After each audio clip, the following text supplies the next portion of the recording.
Hello everyone.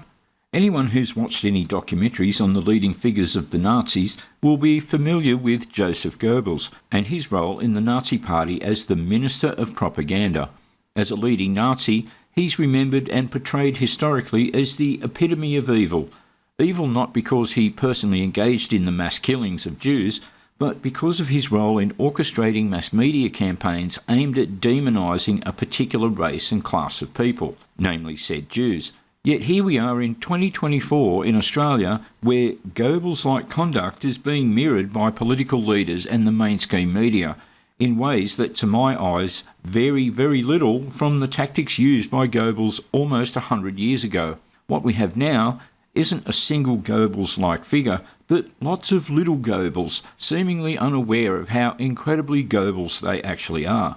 And like so many things in history, it's the opposite side of the pendulum swing that mirrors the previous side of the pendulum swing. And what I mean by the opposite side of the pendulum swing is which side of politics the propaganda and demonisation of a particular class and even race is coming from.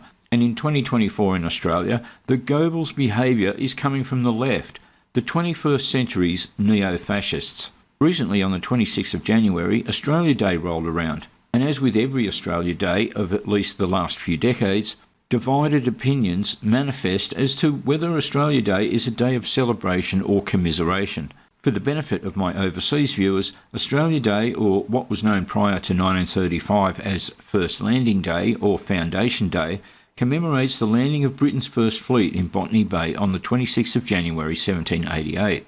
In some circles, however, namely those that don't like Jews, I meant white people, it's become known as Invasion Day. This year, two groups of people took to the streets to let their feelings be known about Australia Day. Around the country, thousands gathered and protested at Invasion Day rallies. We have established here today to call for the government to abolish Australia Day. In Canberra, AFP officers struggle to hold back demonstrators. Okay, so the left were representing a threat to public order and safety. Okay, got it. With the front of Parliament closed off as a protest march reached the doors. This year, Invasion Day organisers invited Palestinian speakers to share the national spotlight. I think it's pretty obvious why we're staunchly standing with Palestinian people. And it's because we know what they're going through. Much like Palestine, always was and always will be Palestinian land.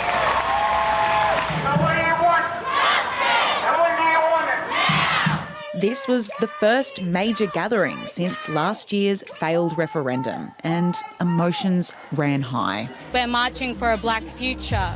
Okay, so not a better future for everyone then, but a black future.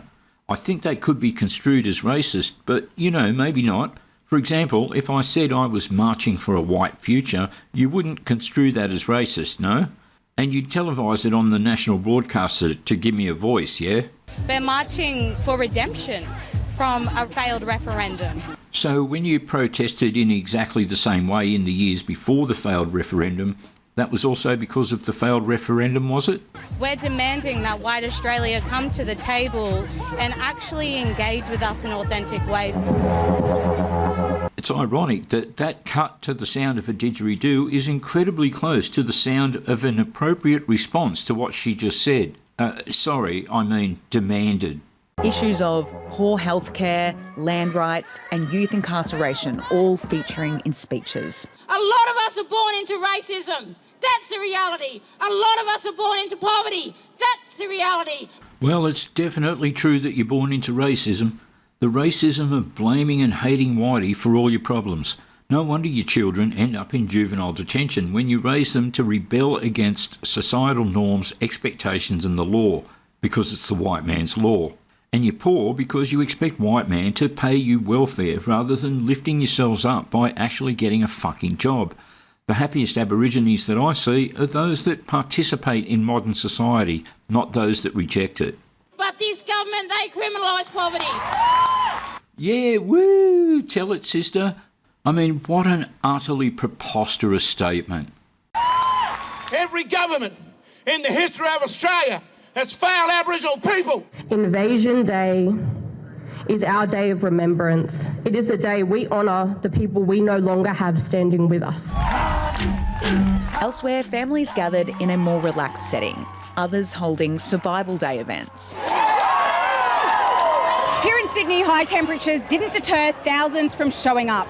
The mood here is emotional and energised as protesters demand a new era for Indigenous rights. Yeah, sure. Now, name one legal or legislative right that I have that Darky doesn't have.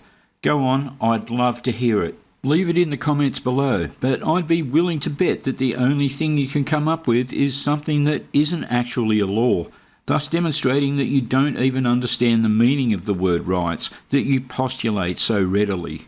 Anyway, rather than continue on footage of the March on Canberra, which, if it happened on January 6th rather than January 26th, and in the US rather than Australia, would be repeated ad nauseum in the Goebbels-like mainstream media as an insurrection, let's have a look at what happens when the white man walks the streets on Australia Day. New South Wales Premier Chris Minns says those involved in a third neo-Nazi gathering in as many days in Sydney will be exposed.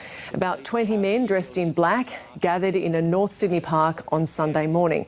They were dispersed by police a short time later, and police issued public safety orders to some members of the group. So thousands march on the nation's Capitol Hill and Parliament House, and no one is apprehended or arrested. But 20 guys gather in a park and the police come straight over and disperse them and issue them with public safety orders. Then the media describes them as neo-Nazis. I saw one media report where they had their own sign which read Australia for the white man, which I personally don't agree with. As I alluded to before, I'm more of a Australia for decent human beings of any race kind of guy. The Premier has stated police have the right to unmask Nazis on the streets and outed publicly as what he called massive racists. Yeah, it's funny that they actually look like Antifa, except without the smashing of public and private property that Antifa specialise in. See, though, that immediately they're treated differently and the hypocrisy becomes obvious. All we've heard previously, and it's the continued narrative, that it's hard to identify Antifa because they wear masks. And this runs as the excuse as to why they're allowed to get away with their criminal activities. But when it's supposed white supremacists, all of a sudden it's easy to unmask them and out their identities publicly. Now we're going to hear from, who is in my opinion, one of the great intellectual minnows Australia has to offer, New South Wales Premier Chris Minns. This is the guy that proved to me some time ago that he's one of the most clueless people out there. I say that because I recall his response to American MMA fighter Sean Strickland's remarks that he didn't think women should work and that they should be at home being housewives, or words to that effect. I recall Chris Minns saying that Sean Strickland's views shouldn't be tolerated, informing us all that in Chris Minns' microscopic brain, people shouldn't be allowed to have their own opinions about things. All the information, all identities were revealed to police. In fact, 5 people either weren't able to identify themselves or police suspected gave incorrect information, so they were held in custody. Everyone else gave their identification. We know that 60% of these people were from other states, interstates in particular, obviously bringing their hate and their division into New South Wales. And this is where I get back to my observation that these people are Goebbels-like propagandists. They use adjectives like hate to indoctrinate the general public into the belief that any assertion of pride in white culture and heritage is hate, yet have no problem with the characterisation of colonisation as invasion and the use of pejorative labels like neo-Nazi and white supremacists when the 20 guys in the park didn't do anything hateful other than hold up their own pro-white sign, in no different manner to which the left hold up their own pro-black signs. The whole political and media shtick in this country is manufactured propaganda to make society hate whitey, no differently than in the way Goebbels employed propaganda to make average Germans hateful of Jews. I mean, here's a prime example of racial hatred for you. How hatefully motivated do you have to be to cut down a statue of James Cook and paint "Colony will fall" on the mounting stone? It has to have been done as a statement against the white man given that James Cook had absolutely zero to do with Britain's colonisation of Australia. In fact, if these morons knew anything about Cook, they'd know that his crew were under strict instructions to not interfere with or exploit the native peoples they encountered, that he even once took on board the sole survivor of a Pacific Island tribe that had been massacred by a neighbouring tribe. Yes, so much for the myth of the noble savage. And that he practically single-handedly developed dietary requirements for his crews that all but wiped out scurvy, saving who knows how many countless lives. He's pretty much the greatest explorer of all time, but of course he was white, so he's worthy of the left's hatred, apparently. My favourite is when these anti-white racist idiots vandalised the same James Cook statue previously with red paint to symbolise the blood of colonisation. Pretty much the dumbest and most historically inaccurate thing ever, given that Cook ultimately died of being hacked to death by natives. Attempting to show Cook as the murderer of natives, but more accurately showing how Cook was murdered by natives. Yeah, good one, geniuses. One of the things Goebbels is remembered for is utilising the media to convince the German public of the validity and justification of pogroms against the Jewish population, the differential treatment of those people. That's what these politicians in the media are doing to these white protesters in Australia. The media are the first to tout the supposed rights of Australians to peacefully protest when it's a leftist cause, but that right seems to suddenly evaporate when your ideology doesn't toe the leftist line. So whenever we see people mobilising like this from the extreme right, it's essentially a recruitment drive. Well, firstly, did you see the supposed title of this woman? Political extremist expert. Well, I'd argue straight up that she's another one of these propped up experts that's not much of an expert. You'd expect an expert to have an impartial view of her chosen area of alleged expertise, but when she uses the term extremist right, it tells you straight away that she clearly doesn't. The right isn't any more extremist than the left, yet in the media and people like this woman, we only ever hear the term extremist right. It also follows that if the right holding a gathering is a recruitment drive, then the left holding an Invasion Day gathering is also a recruitment drive. So they need to be able to be visible, to have publicity in order to get their message out and to try and attract people to their cause. So things like Australia Day, when there's debates going on around the meaning of Australia Day and it becomes like a political wedge issue, this is an opportunity for them to get into and to exploit that in order to present themselves as major players in this space. And what insights have these gatherings that we saw at the weekend given us about how powerful a force these groups are in Australia? Well, they like to present themselves as quite a powerful force, but in reality, you're talking about 60-odd people out of 27 million that have come from all over Australia to participate in this event. So by any means, that's not really a huge political force. Okay, so if that's the case, then why are you making a big song and dance about them? It's like you've never heard of the Streisand effect. Your differential treatment of these guys and then touting it on the media is the best advertising ever, isn't it? You're demonising them on the one hand, but at the same time demonstrating to all and sundry how discriminatory you are. So in some ways, the way they dress... Just like Antifa. The way they go about what they're doing is an attempt to sort of suggest that they are more strong and more forceful and more influential than what they are. We know that many more sympathise with those points of view, but they're not likely to mobilise. Is that what you're saying? Yeah, that's correct. So in the online space, a lot of people will engage in extremist subcultures, including neo-Nazi subcultures or white supremacist subcultures. But getting those people to move from behind their keyboard out into action is actually notoriously difficult. And we've seen this every time the neo-Nazi movements or the white supremacist movements have attempted to mobilise. And they have been on a mobilisation and recruitment drive for nearly 10 years now. And still they fail consistently to get more than 50 or 100 people to any of their events. Well, persecution does tend to have that effect. So whilst there is a broader subculture that sits behind this and that's obviously, quite horrible. Yeah, I'm of the view that hatred against Australia Day and the destruction of public monuments is horrible.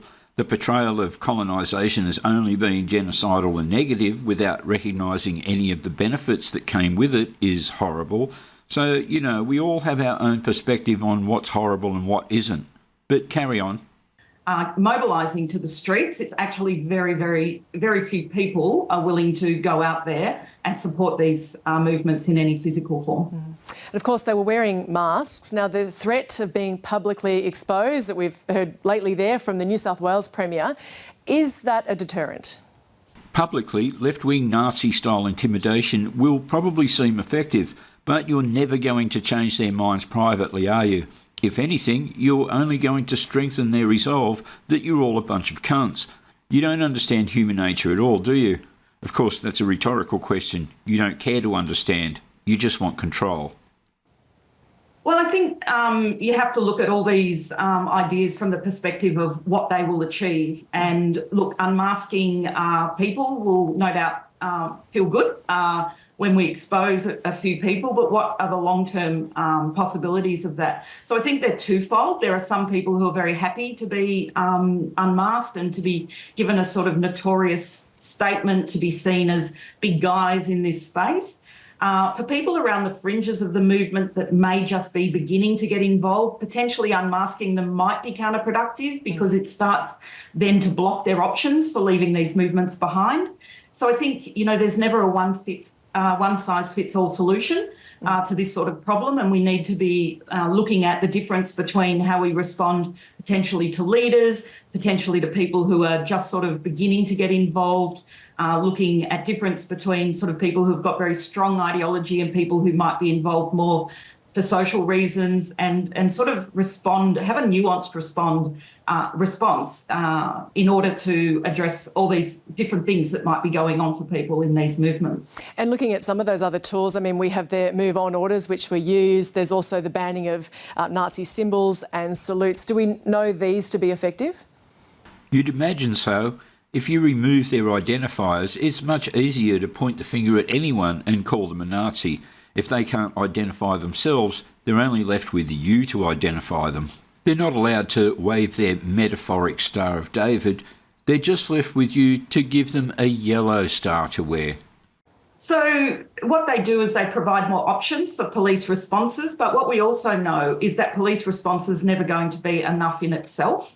Police can arrest, then they need to go through the criminal justice system. We've seen some of these main players, if you like, go in and out of the prison system or through the criminal justice system. They just coming straight back out to it. So I think that there's times when it's really appropriate to use laws, but we shouldn't depend only on those laws. We should be looking at broader societal responses, like teaching everything from teaching civics and the principles of liberal democracy to history, to how we act in our social norms around social media and these sorts of things, through to early intervention and diversion, which is extremely important for young people engaging in these subcultures, trying to give them a pathway out before they become too embedded. And then, of course, when people are breaking the law, we absolutely should respond with a legal response. Wouldn't it have just been quicker and easier to say that you'll send them to a re-education camp? But moreover, there's a reason why not one of them was charged with anything, isn't there? Could that be because they weren't breaking any laws? That's probably the reason, hey? Yeah, it's an important message. And at that extreme end, though, how relevant are Australia's terror laws in this setting? So I think we sometimes jump to the idea of terror laws and want to use the term terrorism because obviously, it's a great way to delegitimise a cause, but it's a fairly high bar to get a terrorism charge up. Yeah, gathering in the park probably doesn't quite cut it, hey? But it says it all, doesn't it? White people standing up for white people and defending Australia Day is being discussed on the ABC in terms of its potential for terrorism. And so I think we need to understand that there's a broader subculture, if you like, of violent extremists. And within that violent extremist subculture, occasionally some people will engage in terrorism as a strategy or as a tactic. Oh, so taking your sign down to the park is now a subculture of violence, is it? So when somebody is planning an attack of violence or to do harm that would meet the threshold for terrorism, yes, disruption, arrest and prosecution is absolutely the way we should go. If we rely on that as our only response, we're not going to be very effective because, in reality, it doesn't matter what you charge. This has to be upheld in a court of law. And if it doesn't meet the threshold for a terrorism offence, which is quite high, then it's not going to be effective. So we have to look at some of these other options available to us. Yeah, if they don't commit any crimes, we'll have to try and come up with another way to get them. So just to finish up, when we look back retrospectively at Goebbels' use of propaganda, it seems obvious to us now what the Nazis were doing with their control of the media. But at the time, the general public were largely unaware to what extent they were being lied to, and how the subtle lies can have more potency than the more flagrant ones, because they're harder to spot, and thus harder to know that it's actually a lie. Despite being there on the spot, no one from the media seems to have bothered to speak to our Australia Day neo-Nazi white supremacists. No one offered to let them tell their story from their perspective. How do we even know that they're neo-Nazis? I guess we're just meant to trust the mainstream media. But as we all know, that's the last thing you should ever do. When it comes to the Australia Day debate, they don't report, they propagandise.